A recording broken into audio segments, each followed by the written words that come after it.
नामसंकीर्तन सोपा मार्ग सांगितला. नामसंकीर्तन साधन पै सोपे, जळतील पापे जन्मांतरे. या असणाऱ्या नामसंकीर्तनाच्या माध्यमातून भक्ती मार्गातून आपण तरल. कारण हा अतिशय सोपा मार्ग आहे. तुका म्हणे सोपे आहे सर्वाहुनी, शहाणा तो धनी घेतोय ते सगळ्यात सोपा आहे. म्हणून भक्तीने आपण भगवंताशी प्राप्त होऊ शकतो हे आपल्याला सर्वांना माहित आहे. म्हणून आपण भक्ती करतो महाराज. पण भक्ती मार्गाने देव मिळेलच का हा महाराज प्रश्न आहे की नाही. अवघड आहे बरं काय. भक्ती मार्गानेही देव प्राप्त होईल हे सांगणं एवढं सोपं नाही. कारण भक्ती ते कठीण शूळावरील पोळी, निवडे तो बळी विरळा शूर. भक्ती करीत असताना भक्ती मार्गाने देव प्राप्त झालेले किती आहेत महाराज. एवढे महाराज. तरले तरती सांगितले तुकोबारांनी. बाबा तरले तरती हा भरवाचा, नामधारकाचा ठसा. तरले किती तरले, विरळा ऐसा कोणी, सुखाच्यासी डोटांगणी. अहो भक्ती मार्गाने तरले किती तरले, विरळा एखादा तरलेला. अहो भक्ती करत असताना भक्ताला, भक्ताच्या यादीमध्ये विभीषणासारख्या मोठ्या भक्ताला, विभीषण तो महामूर्ख म्हणून सांगितले महाराज. म्हणे विभीषण शहाणा करीतो महामूर्ख जाणा. महामूर्ख जाणा महामूर्ख म्हणून सांगितलेला आहे.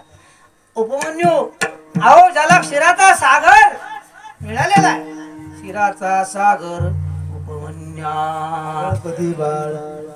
त्याला सुद्धा भक्ती मार्गामध्ये तुकोबारायाने त्या ठिकाणी देव प्राप्त झाला म्हणून सांगितलं नाही. तुमची भक्ती पूर्ण झाली म्हणून सांगितली नाही. अर्धवट भक्ती झाली सांगितलं महाराज. भक्ती मार्गाने तोही देवाला प्राप्त करून घेऊ शकला नाही. आड वाटेमध्ये जाडोळ पदरून तिथं राहिलेला आहे महाराज. आणि ध्रुवासारख्या, विभीषणासारख्या, प्रल्हादासारख्या जर भक्ताची भक्ती अधुरी असं ठरवलेलं आहे, आपली भक्ती कुठली महाराज. किती भक्ती करतो आपण. केलं तर काय सकाळ हरी काकडा हरिपाठ एवढंच करतो महाराज. काय भक्ती करू शकतो आपण. काय ताकद आपली भक्ती करायची. बरोबर म्हणा की त्याचं काही नाही. अहो विषयासाठीच भक्ती आमची 100% गोडी नाही. आमची भक्तीच विषयासाठी विषय प्राप्त व्हावा म्हणून भक्ती आहे. आपला उद्देशच असा आहे. आपण भक्ती करतो का, किती करतो. आपल्या भक्तीचं जर मोजमाप करायला गेलं का नाही, जर कोणी समजा माप लावलं का नाही, आपण कोण्याच मापात बसणार महाराज. अशी भक्ती आहे. आणि अशा भक्तीने आपण देव स्वरूप होऊ. अहो सगळे सांगितले ज्ञान मार्ग आपल्याला शक्यच नाही, कर्म मार्ग शक्य नाही.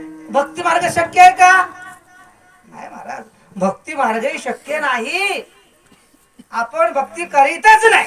तुझं भक्ती सोडून घेता महाराज. आणि एखादा माणूस भक्ती करत असेल तरी त्याची भक्ती साधना करत असताना पूर्णत्वाला जाईल, त्याची भक्ती पूर्ण होईल हे सांगणं अवघड आहे.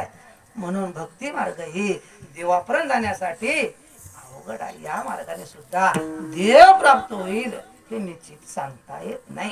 किती साहस करा, काय करा महाराज.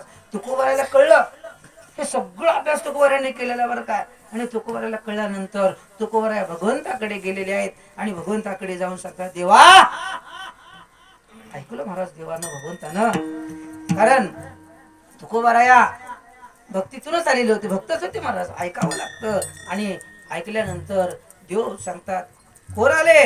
बाहेर होता तुकोबार आले होते महाराज. तुकोबाराया आले का. हो देवा मला तुमच्याकडे यायचं आहे, मला तुमच्या स्वरूप व्हायचं आहे, मला तुमच्याकडे यायचं आहे. अंगीकार करा, मला स्वीकार करा.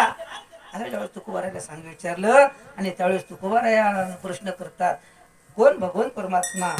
अरे तुकोबाराया, अहो तुकोबाराया, माझ्यासाठी येण्यासाठी आतापर्यंत सांगितलेली जी साधनं आहेत ती साधनं मी सांगितलेली आहेत. आणि ती साधनं एखाद्या साधनेतून तू आलेला आहेस का, तुम्ही आलेले आहात का. त्यावेळेस तुकोबाराने सांगितलं देवा, ज्ञान संपादन करणं माझ्यासाठी शक्य नाही, करो मार्ग माझ्यासाठी शक्य नाही, भक्ती मार्गही माझ्यासाठी अवघड आहे. कारण मी सतत काय करतो संसाराच्या तापे तापलो मी देवा करिता या सेवा संसाराची सेवा करत असताना खऱ्या अर्थानं भक्तीमध्ये विसर पडलेला आहे आणि भक्तीत विसर पडतो आणि माझी भक्ती पूर्ण होईल मला असं वाटत नाही म्हणून मला भक्तीही करणं मला शक्य वाटत नाही या तिन्ही मार्गाने मी साधनाच्या केली